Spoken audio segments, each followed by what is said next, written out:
Друзья, всем привет! Меня зовут Лена, и вы на моем канале Эволик о жизни. Присаживайтесь поудобнее, сегодня у нас будет достаточно такой неформальный, без какого-то скрипта или контекста разговор, такой free flow, поэтому просто пообщаемся, попьем кофе или чай. Погнали! Не забывайте ставить лайки, подписываться на мой канал и донатить, ссылка в описании, так вы мне помогаете развиваться и поддерживаете мое творчество.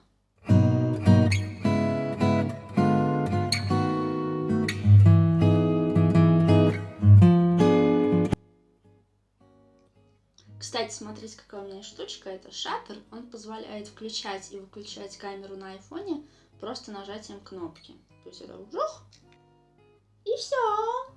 Как вы, возможно, догадались, я немножечко проапгрейдила технику, с которой я работаю.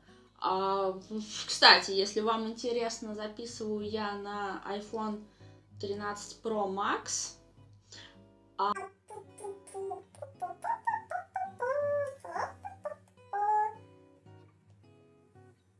Так вот, записываю я на iPhone 13 Pro Max. И, собственно, все мои предыдущие видео были сняты чисто на iPhone и на AirPods Pro последнего поколения. Но вот иногда звук был не очень. Более того, мне поступали комментарии, что звук неплохо было бы улучшить. Ко всей здравой критике я прислушиваюсь, поэтому спасибо за обратную связь. И сейчас я над этим работаю. Не все так гладко, кстати, получается. Например, я себе купила штативчик. Вот сейчас вставлю, посмотрите, какой. Такой вот заказала на Озоне. Он был недорогой, но у него прям, как бы это сказать-то так. Короче, штатив состоял из самого штатива, микрофона и софтбокса, который меня сейчас, кстати, освещает. Но сам микрофон достаточно такой простенький, и вот сейчас я на него записываю, можете слышать разницу. Я пока не могу объективно сравнить с AirPods, но этот штатив, в чем прикол? У него разъем был стандартный для наушников мини-джек, а у iPhone это Lightning, а у микрофона мини-джек. И казалось бы, все гениальное, просто купи переходник себе за 100 рублей с вот этого мини-джека на Lightning, да, и все будет круто. Нет, не будет. В общем, заказала я себе этот переходник. И что вы думаете? Ничего не случилось. Микрофон не заработал. Спойлер, вы можете понимать, что в итоге он заработал, но я сейчас расскажу как. В итоге мы погуглили, и выяснилось, что либо айфоны в принципе не работают с микрофонами сторонними, либо нужен какой-то там другой переходник на переходник на переходник, либо, в общем, я в край запуталась, и Даша нагуглила, что, возможно, нам подойдет такой же переходник, но не дешевый, как я купила а-ля Алиэкспресс за 100 рублей, а фирменный Apple'овский. Мы вчера вечером поехали в Apple, подключили наш микрофон к официальному Apple'овскому переходничку, и все равно ничего не заработало. И, в общем-то, мы там тыкались полчаса, пытаясь понять, какого, собственно, черта происходит. И тут Даша пришла просто гениальная инженерная мысль. Как вы знаете или не знаете, но теперь знаете, Даша инженер, не просто инженер, а айтишный архитектор. Не суть. Мы сейчас не о Даше. Она, если захочет, о себе как-нибудь сама расскажет. В общем, Даша додумалась микрофон вытащить у него провод и поменять его сторонами. Оказалось, что там вот эти вот засечки на штучках, которые вставляются на этих разъемах. Я просто разговариваю как конченый ретард. В общем, вот эта штучка и вот эта штучка должны были стоять в проводе наоборот. То есть одна подключаться в микрофон, а вторая в телефон. А у меня было наоборот. Неправильная штучка подключалась в телефон, и неправильная штучка подключалась в микрофон. Господи, хоть кто-нибудь это поймет, вообще никому не интересно. Короче, неважно. Суть в том, что микрофон мы пофиксили. он стал работать. Помимо вот этой конструкции треноги с микрофоном и лайтбоксом, которую я себе купила, Даша подарила мне... Как эта штука-то называется?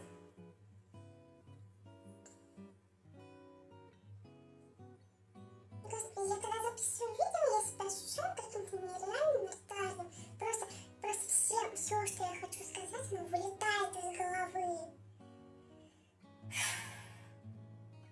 Даша мне подарила штатив с круглой кольцевой лампой.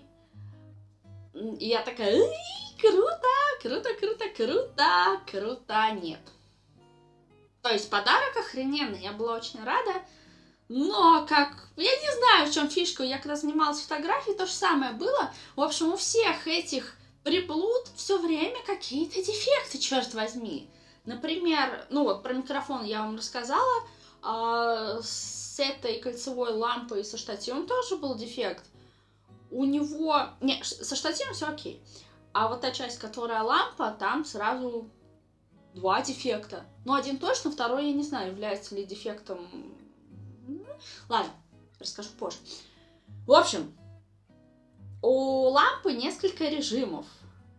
Белый свет, желтый, теплый желтый, холодный белый, РГБшные режимы, светится, мерцает, эпилептический припадок, нежненький такой приглушенный цвет, в общем, все, что хочешь.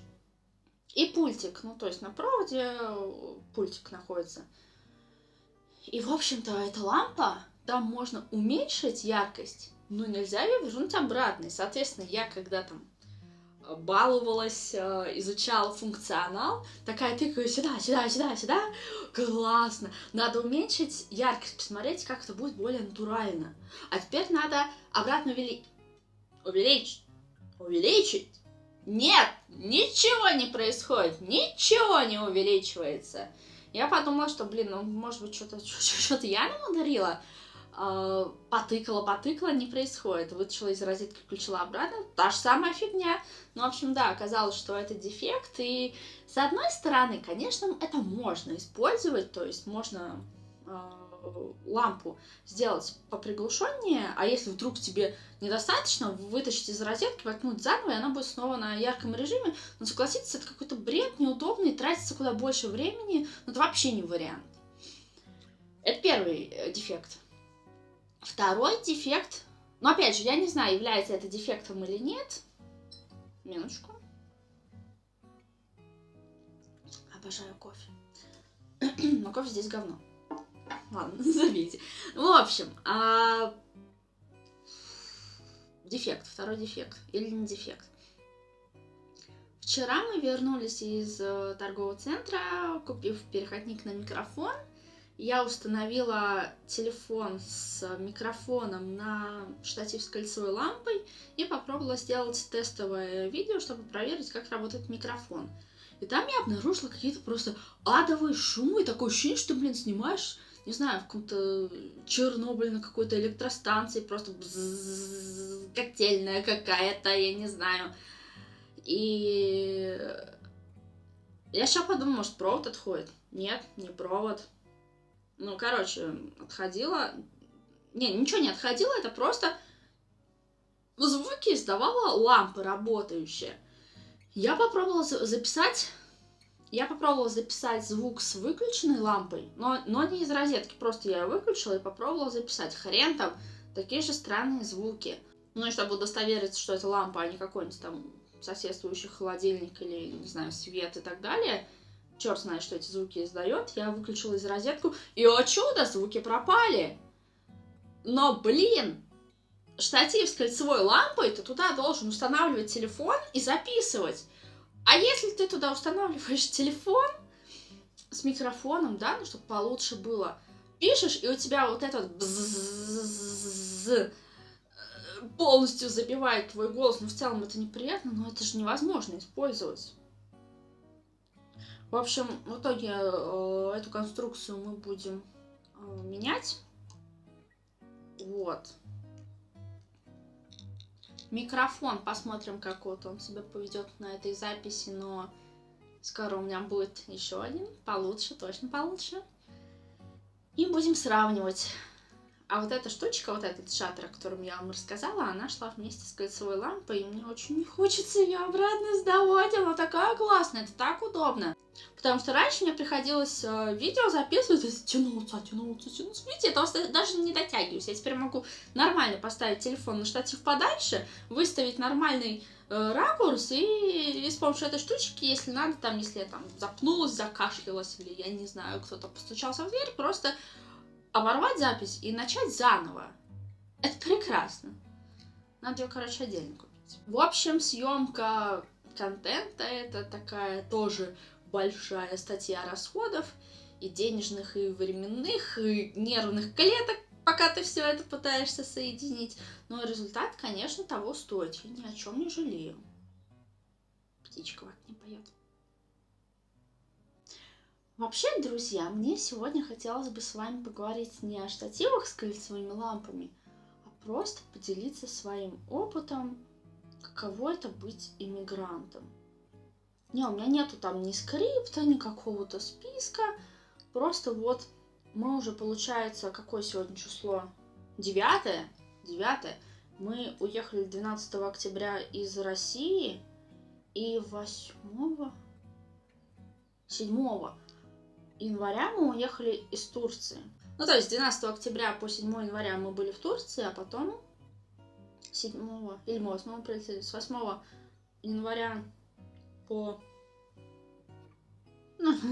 9 февраля, да, пока что, уже больше месяца, мы находимся в Казахстане. На самом деле мало видео про то, как живется иммигрантам. Я вот не знаю, вот если посмотреть там на том же Ютубе или в Инстаграме, там полно видео о том, как переехать, ступени иммиграции, с которыми сталкиваются все иммигранты, типа там, не ступени, а варианты, типа ассимиляция, маргинализация, что-то там еще. Либо человек вливается в культуру и прям полностью в ней растворяется, забывая свою, либо человек полностью отвергает чуждую культуру и как бы группируется с такими же иммигрантами, как он. Ну, например, вот эти всякие районы в Чикаго, Брайтон-Бич, как они называются, то есть где прям остался дух 90-х, и где люди просто не влились в социум, а, ну, по сути, приехали, как жили, так и живут вот этой какой-то маленькой гетто. Есть еще варианты, когда ты вливаешься, но сохраняешь при этом свою культуру. Вот это, мне кажется, самый классный вариант, потому что ты и принимаешь чужую культуру, изучаешь язык, кухню, чем-то проникаешься. В конечном счете, нахрена ты иначе переехал, если ты, этим, вообще тебе неинтересна эта страна. Но при этом ты еще как бы сохраняешь свое я, свое происхождение, не забываешь свой язык и так далее. Ну вот, собственно, таких видео полно. Я вам даже вот небольшой экскурс провела. Но видео о том, как, собственно, живут иммигранты, каково им, уехавшим из своей страны, жить, такого мало. Ну, собственно, мне хотелось бы об этом рассказать.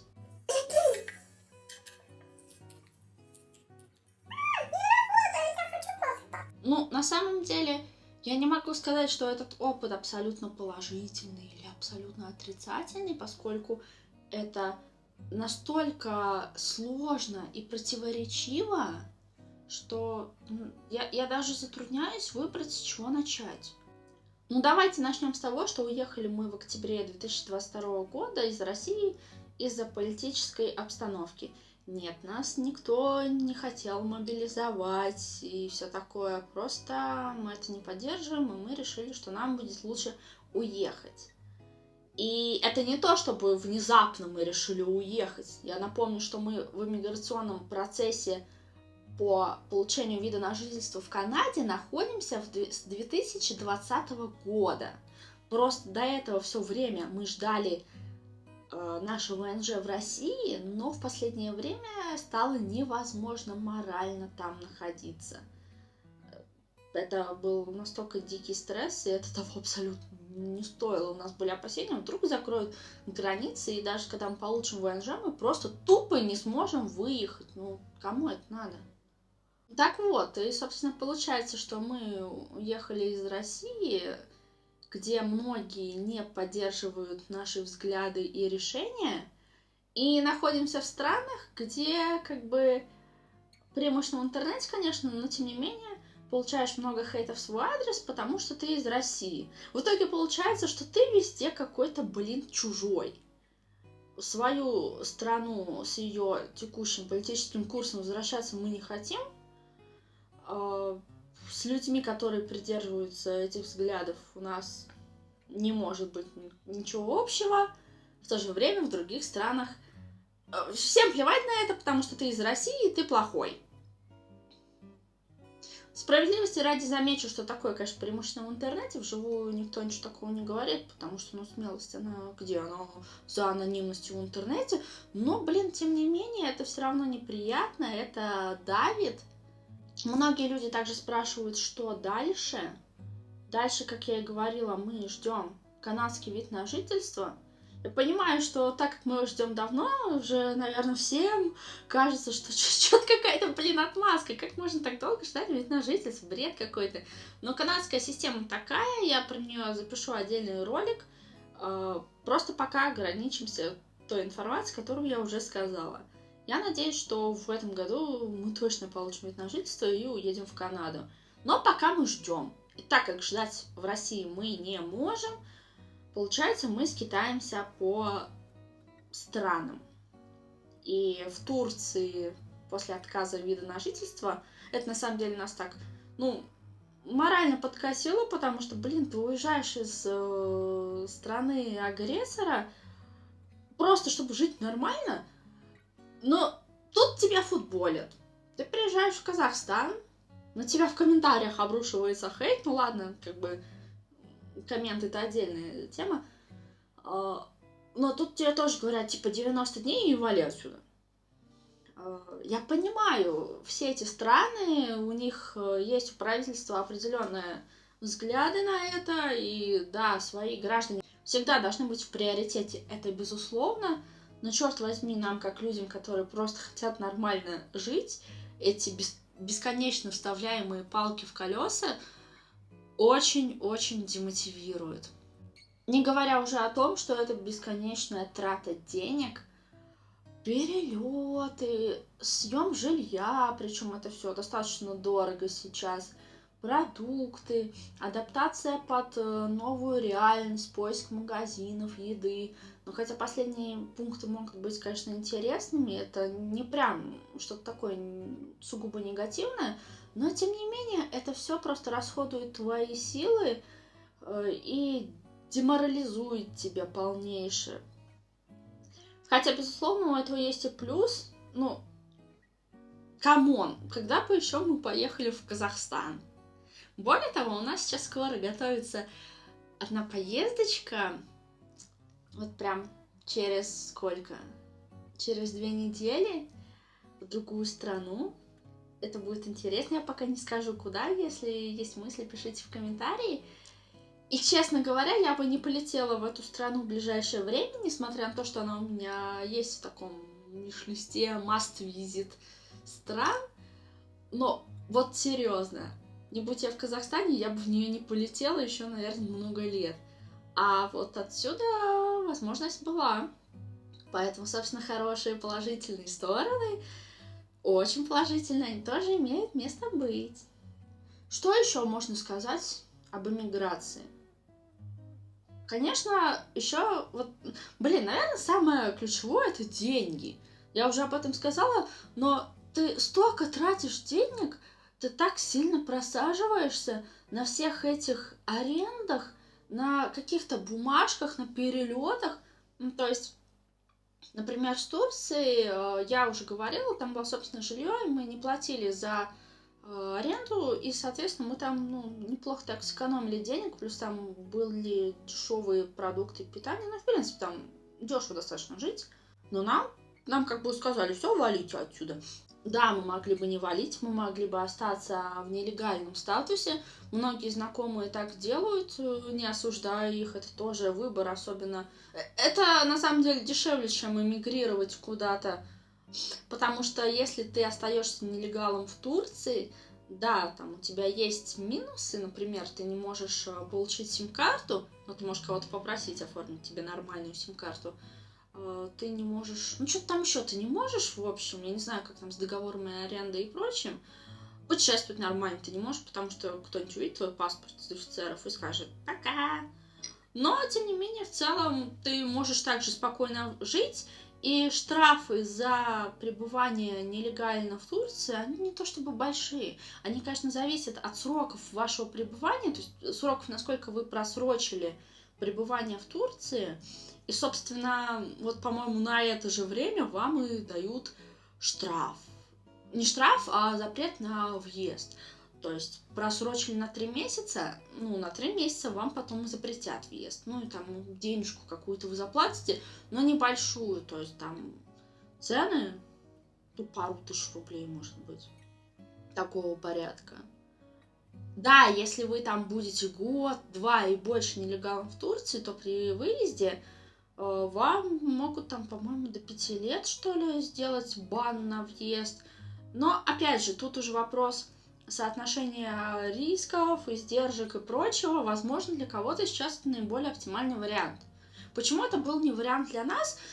Здесь все просто, потому что мы ждем канадский вид на жительство. И сейчас у нас этап, когда у нас проверяют все вот эти вот рекордс относительно не являемся ли мы шпионами, террористами, бандитами, не нарушали ли мы другие какие-то там законодательства и так далее. И, соответственно, заметочка о том, что мы бы жили несколько лет нелегалами в Турции, нам вообще не к месту, поэтому мы просто не стали так рисковать. Слишком много сил вложено в канадскую заявку на ВНЖ, мы очень долго ждем, и испортить все оверстеем в Турции, это был бы полнейший бред. Ну и, собственно, возвращаясь к мысли, мы могли бы остаться в Турции, сэкономить кучу денег, но в нашем случае это был не вариант, поэтому нам пришлось потратить кучу денег на переезд. Это билеты не самые дешевые, потому что от Казахстана до Турции, ну и наоборот, ну это 6 часов лета. Более того, мы ступили сначала... Это, знаете, как в предыдущих сериях. Если вы не смотрели мои предыдущие видео, то я примерно рассказываю, что там было.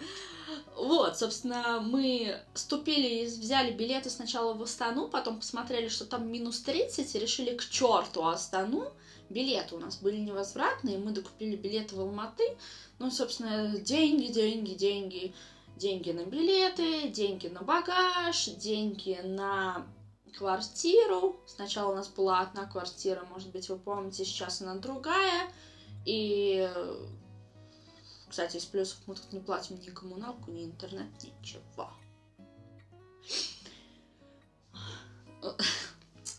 Не могу не отвлекаться, сорян. Вот, и, собственно, вот на это деньги. Потом нам нужны будут в апреле деньги обратно в Турцию, поскольку здесь мы уже свой лимит пребывания потратим и вернемся обратно туда, в Турцию, потому что, ну, там квартира, там все вещи и так далее. Вот, тоже деньги.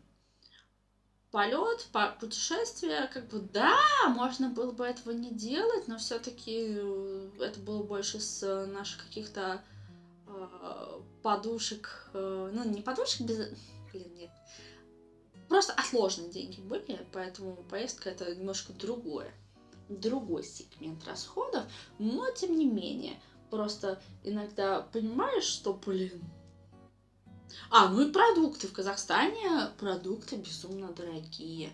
Да, мне может кто-то сказать, вы ходите не по тем магазинам, идите там в магазин во дворе, вы там что-нибудь... И вообще вы покупаете дорогие продукты, ходите в Тануки, в Старбаксе, пьете кофе, ну, типа, можно жить поскромнее. Да, можно, но как бы мы привыкли к определенному уровню, и, собственно, деньги.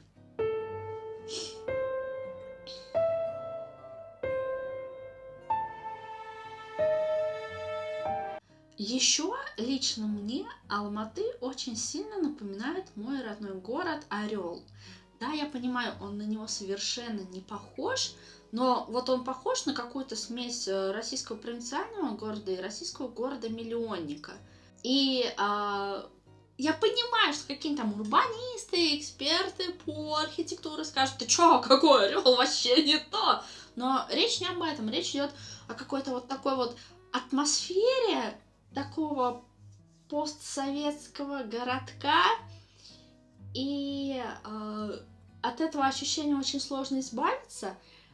И я, собственно, до 17 лет жила, до 18 жила в Орле, и я всеми фибрами души мечтала оттуда уехать, потому что вот эта гнетущая советская атмосфера очень давила. И мы, когда переехали в Казахстан, эта атмосфера вернулась. То есть у меня такие, знаете, флешбеки из Вьетнама, флешбеки из Орла, и это не доставляет. Я понимаю, что это временно, что, сам город прикольный, мне тут нравится. Мне нравятся тут люди, тут есть там прикольные кафе, что сам тут прикольно, Шимбулак один чего стоит. Но вот эта ежедневная атмосфера, которая меня переносит в Орел, я не знаю, я иду по Алмате, я вижу Орел. Это немножко давит. Я сейчас не хочу особо вдаваться в подробности плюсов и минусов города. Единственное, я отмечу, что тут адский смог, но бывают прикольные туманы. И благодаря Алмате я узнала разницу между туманами и смогом. Ну ладно, окей, оставим это для другого видео. Оно точно будет, оно будет не сейчас. Я пока еще не готова для этого. Сейчас больше хотелось бы просто вот свои какие-то впечатления и эмоции в целом от жизни рассказать. Кстати, упомянула и в начале, и вот недавно про кофе. Это не связано с Казахстаном, это просто какая-то наша личная история. У нас здесь, если вы не смотрели рум-тур, вот тут можно посмотреть, в этой квартире была кофемашинка изначально. Она изначально была сломанная, нам потом поменяли на другую. Это капсульная кофемашина Dolce Gusto. Все окей, за исключением одной вещи. Чёртовых капсул Dolce Gusto нет ни в одном магазине. Я за этот месяц обошла кучу магазинов. Большие, небольшие. Ну ладно, про маленькие вообще нет смысла говорить. Но мы были в больших сетевых магазинах подороже. Где мы только не были. Там Евроспар огромнейший, Астор, Магнум Гипер. Блин, я не знаю, нигде нету капсул для Dolce Gusto кофемашины. Зачем мне кофемашина, для которой я не могу найти капсулы? Это какой-то бред, это так меня бесит. В итоге я капсулу заказываю из Озона. Но чтобы вы понимали, Озон в Казахстане, это тот же Озон, что в России, они просто доставляют в Казахстан, и доставка там долго, то есть в Москве мне Озон доставлял на следующий день, да, максимум через 2-3 дня, то там может доставлять 20 дней. Еще есть немного капсул на сайте, не на сайте, в приложении Каспи. Короче, есть такой банк Каспи, для тех, кто не знает, и у них есть так называемое суперприложение. То есть там и банк, и магазины, чего там только нет. И, в общем, там в магазине продаются капсулы Dolce Gusto, но они все не оригинальные. Там есть оверпрайснутые капсулы Starbucks для Dolce Gusto, которые я и заказываю, но, они дорогие, и мне уже это надоедает. Есть какие-то левые бренды, которые делают капсулы под Dolce Gusto, но они настолько мерзотные, что их пить невозможно. И да, у меня есть здесь и воронка со всеми приспособлениями, ручная кофемолка мы с собой возим. Мы с собой возим кофе из Даблби, который мне мама привозила в Турцию, когда приезжала, потому что я считаю, что кофе зерновой из Даблби — это топ, лучше его не существует. Если вы знаете кофе зерновой лучше и вкуснее, обязательно скажите. И да, если вы из Казахстана и знаете, где вкусный спешлти кофе, тоже обязательно скажите в комментариях. Спасибо. Но возвращаясь. Я могу пить зерновой кофе, но, во-первых, иногда хочется чего-то молочного, а я альтернативу никогда в нее не добавляю молоко, считаю это каким-то ужасным моветоном. Ну и, собственно, тут в квартире кофемашина, я хочу, черт возьми, ей пользоваться, но не разориться при этом.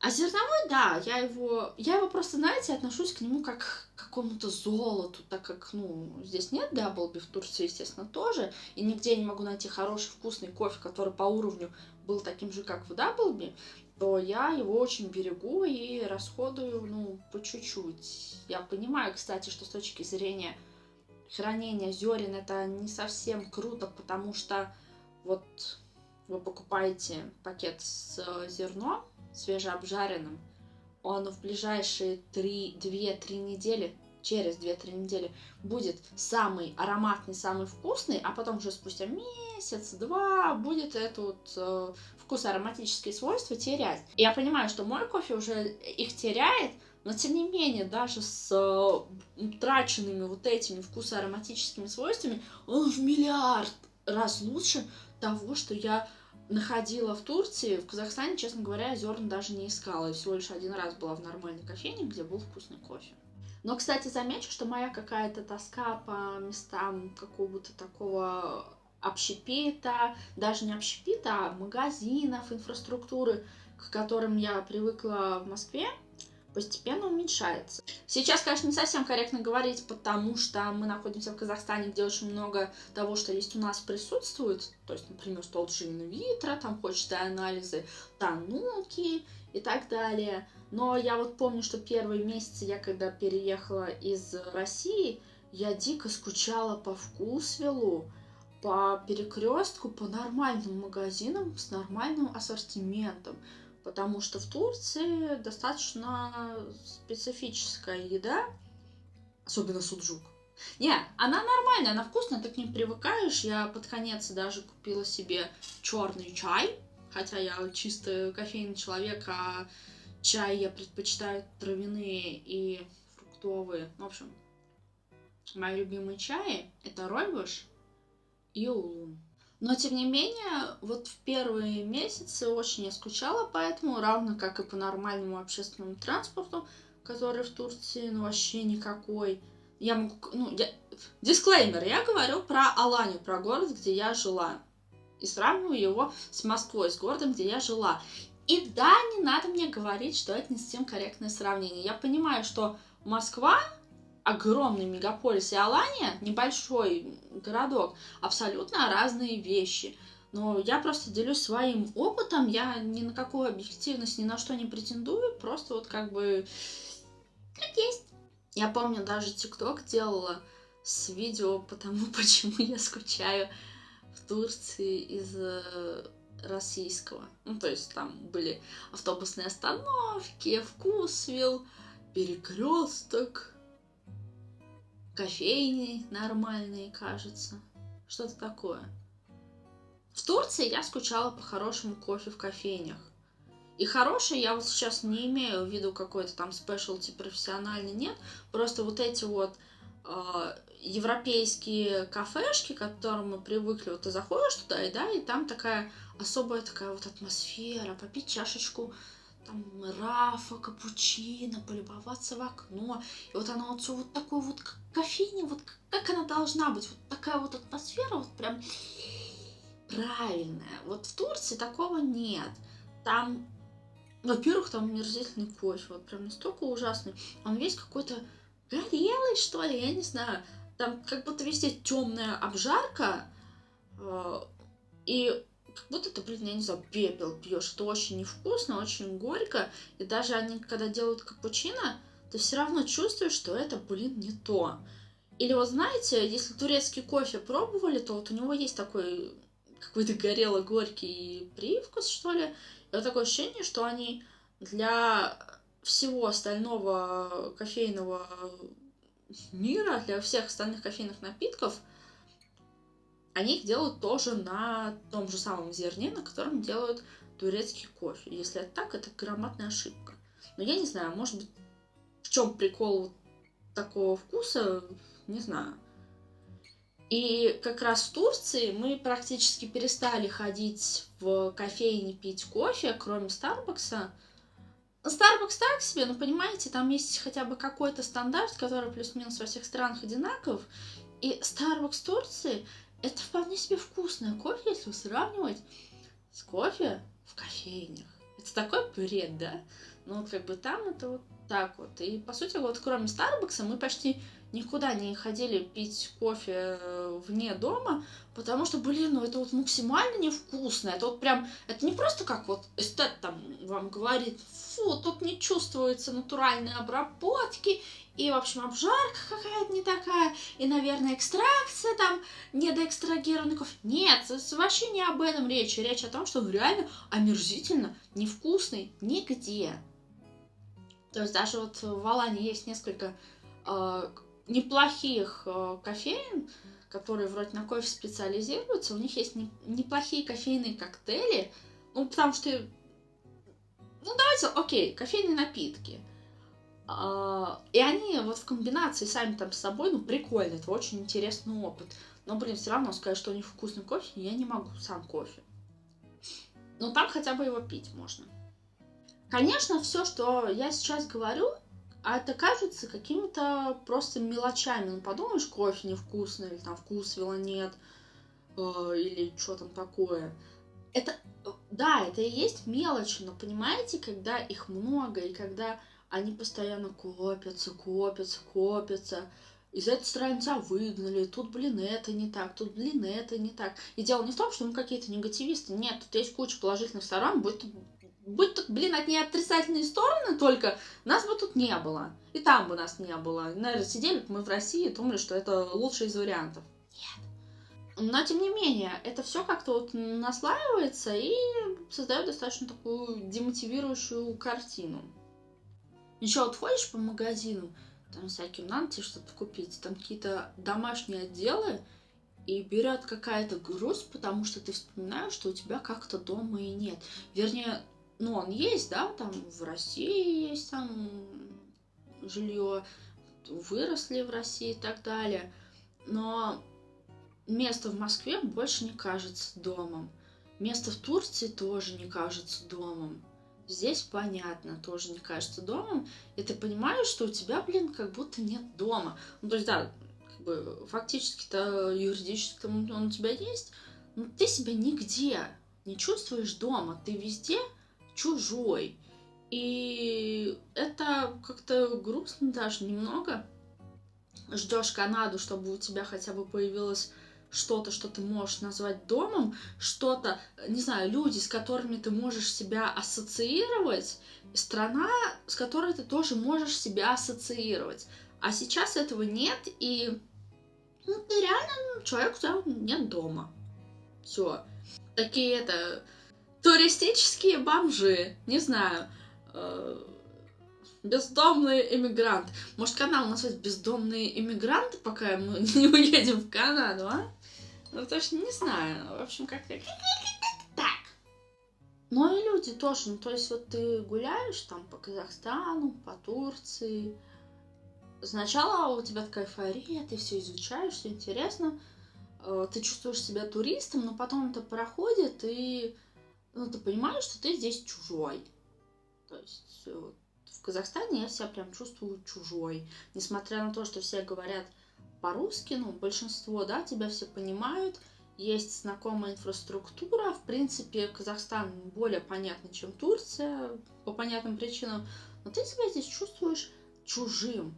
И это как-то, не знаю, будто тебя здесь быть не должно, а ты здесь почему-то есть, живешь, и, не знаю, какое-то вот чувство такое, как будто, ну, какой-то самозванец, что ты тут делаешь, вообще уходи.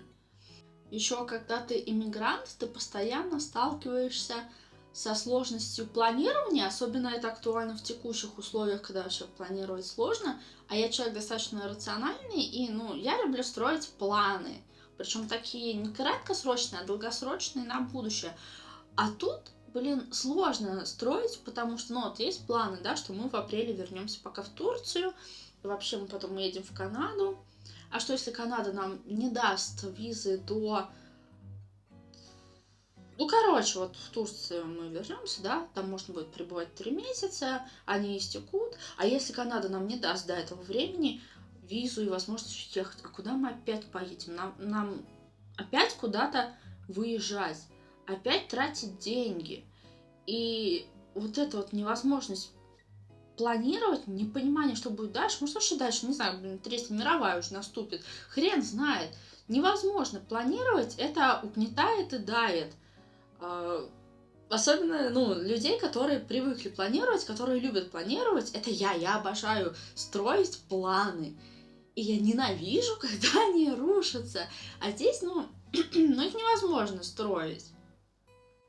Кстати, о планах. Почему, например, видео не было вот уже больше недели? На самом деле, сегодня... Что у нас? Сегодня у нас четверг?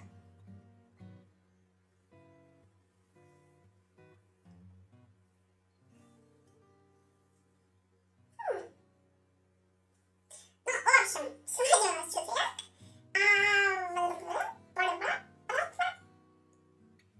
В общем, сегодня у нас четверг.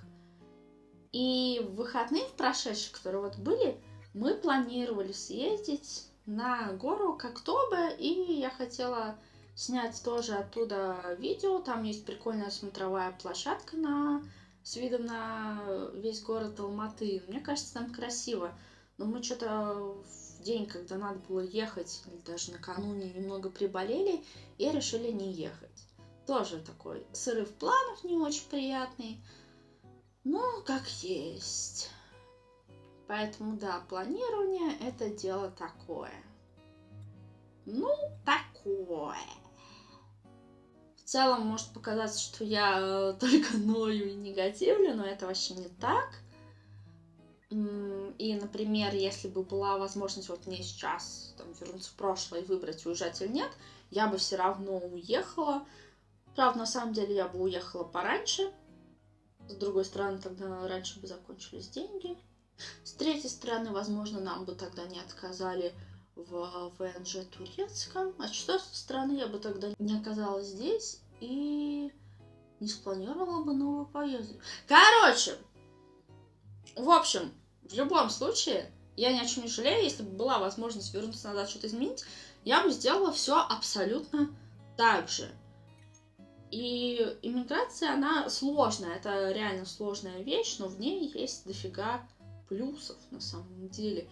Это офигенский опыт, серьезно, это такой опыт, он у тебя столько новых нейронов там в голове, наверное, создает каких-то нейронных путей, ты столько нового узнаешь, ты выходишь за какие-то рамки привычного понимания, и это столько новых впечатлений, новых мест, это прям вау. Еще из минусов, конечно, это вот невозможность там видеться с семьей. У меня еще, например, собака осталась в Орле, и планирую я ее забрать уже в Канаду, поскольку с собакой очень сложно было бы скакать по Турциям, Казахстанам и так далее. То есть это не вариант.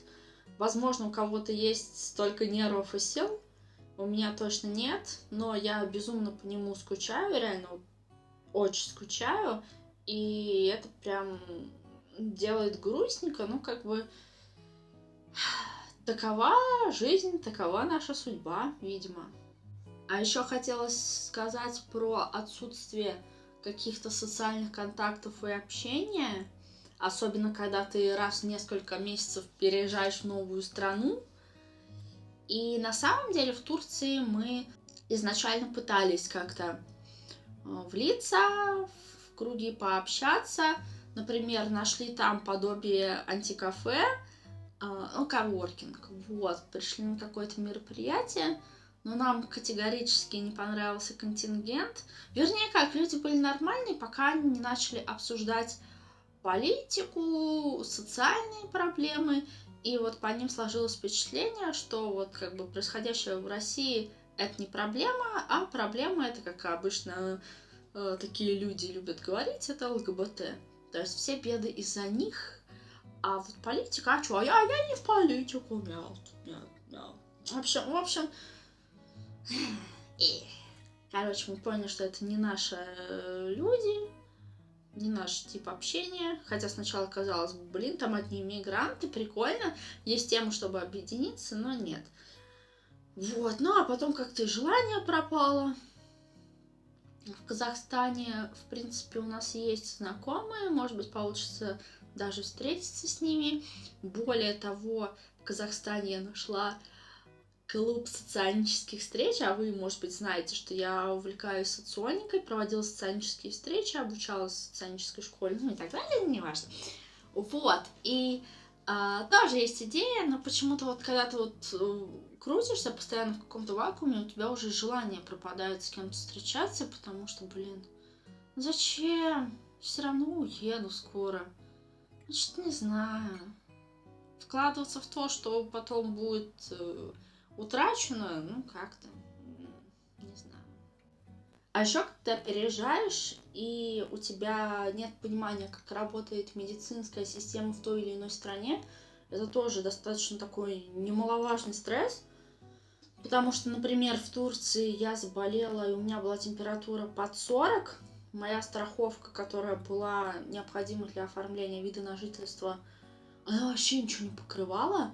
У меня, к счастью, была страховка от российской страховой компании, и вот по ней я обращалась в больнички. Там мне что-то прокапали там даже и так далее.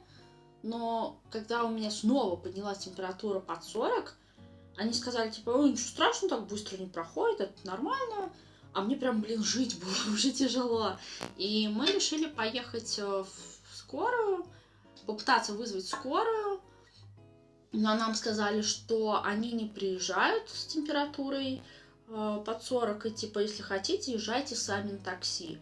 Поехали на такси в какую-то там скорую, ну, больница это была или что, не знаю. И нас там отфутболили, сказав, что, во-первых, с нашей страховкой, которую вот по вид на жительство государственное мы оформляли, ничего не работает, и вообще температура под 40 это фигня, идите домой. И, блин, когда ты остаешься в такой ситуации, когда тебе проще умереть, чем получить помощь, это очень сильно демотивирует, у тебя нет понимания, что делать вообще. Ну, то есть, вот что делать в такой ситуации? Ты пьешь там парацетамол, у тебя температура держится 40, ничего не помогает. Пишешь страховую, они говорят, типа, ну, чё, а мы уже прокапали, чё. Вот, государству тоже плевать. Как это работает в Казахстане, я не знаю. К счастью, мне не приходилось и не доводилось пока это проверять, и надеюсь, что не доведется. Но, тем не менее, вот понимание, как работает медицина и что делать, если с тобой что-то случится, его нет. И вы не думайте, мы изучали этот вопрос, смотрели в интернете и так далее, но все не так просто. Или вот пример с аптеками. В Турции, например, они закрываются что-то в районе 5 часов вечера, что вообще фигня. И мы не знали, что делать. То есть у Даши разболелось ухо, мы обошли весь центр Алании, где дофига аптек, и они все были закрыты. 5 часов вечера в будний день. Какого черта? Потом, поспрашивав в чате, мы узнали, что, оказывается, на двери каждой закрытой аптеки висит QR-код, который, отсканировав, можно узнать место работающей дежурной аптеки, но она вроде как одна на район, где-то у черта на куличиках, и это столько гемора, и это все нам непривычно, это все надо учитывать, когда переезжаешь. В общем, иммигрантам лучше не болеть. Но это, кстати, касается не только медицины. Ты в целом, переезжая в другую страну, не совсем понимаешь правила ее игры, что надо соблюдать, что не надо, как надо себя вести, где можно допустить что-то, а где нет. И это тоже какой-то стресс, потому что, вот, например, в Казахстане не так давно ввели штраф за мат, и, ну, как по мне, это полный бред, и я еще не понимаю, как это реализуется. И ну вот это вот в принципе какое-то непонимание, оно тебя заставляет очень сильно там держать себя в рамках, потому что ты не знаешь, то, что для тебя допустимо ли здесь, как на это отреагирует, как на это вообще с юридической точки зрения смотрят и так далее. И, ну, это тоже определенный дискомфорт. С одной стороны, это, конечно, прикольный, интересный опыт, но по большей части это все-таки дискомфорт, потому что ну, ты не просто чужой, потому что ты иммигрант, а потому что еще, блин, не знаешь, как здесь все устроено, И какие здесь правила игры? А когда ты раз в несколько месяцев переезжаешь в другую страну, эти правила игры еще меняются, тебе все это надо помнить, в общем, сложно. Но, конечно, это абсолютно незабываемый опыт, просто life-changing, так сказать, меняющий жизнь, потому что я понимаю, что даже вернувшись сейчас в Россию, я не смогу жить так, как я жила, я не смогу это воспринимать как свой дом, и что иммиграция поменяла все, плюсы, минусы, какие-то сложности, их преодоления, но иммиграция поменяла все. И так, как было раньше, уже не будет. Вы другой, вы вот после переезда уже другой человек. И это так, как есть, это надо принять. Это просто жизнь. Но этот опыт, он бесценный, повторюсь, поскольку не каждому человеку выпадает в жизни иммиграция. Я не могу сказать, что это какой-то там золотой билет в счастливую жизнь, вообще нет. Это не про это про невыносимые моральные, материальные сложности и так далее. Но, тем не менее, это one of a kind опыт, простите меня за мой рунглиш, уникальный действительно опыт, который потом можно рассказывать детям, внукам, знакомым, друзьям, вам. И мне хочется этим делиться, мне хочется рассказывать, с какими сложностями, испытаниями мы сталкиваемся, как их проходим. Опять же, повторяюсь, нет чего-то черного или белого, нет такого, что этот опыт сугубо негативный или положительный. Нет, он сложный, он смешанный, он противоречивый, как вся наша жизнь, и он уникальный у каждого из нас. Даже я не думаю, что есть двое одинаковых иммигрантов с одинаковыми вынесенными из этого опыта уроками. Нет, у каждого это будет свое. Есть процент людей, которые вообще там уехали из России или там, из другой какой-то страны и скоро вернулись, потому что они поняли, что это не их, что им на родине комфортнее всего. Это тоже может быть. И вообще я, например, не отрицаю, что, может быть, мы когда-то вернемся, если в нашей стране что-то изменится. Вы понимаете, о чем я. Но это, тем не менее, очень крутой опыт. Это очень интересная жизнь, добавляет в ней ярких красок, не ярких красок, не красок, иногда говнеца чуть-чуть вместо красок.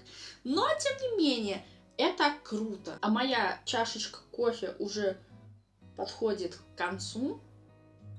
Надеюсь, вам было приятно со мной пообщаться, провести время, услышать какие-то интересные мысли или факты. Если у вас возникли вопросы, пишите их в комментарии. Вообще буду признательна за любую адекватную, конструктивную обратную связь. Если вам понравился такой формат видео, ставьте лайки, подписывайтесь. Можете также поддержать меня донатом. Как это сделать, можно найти в описании к этому видео. А я прощаюсь с вами. Пока-пока.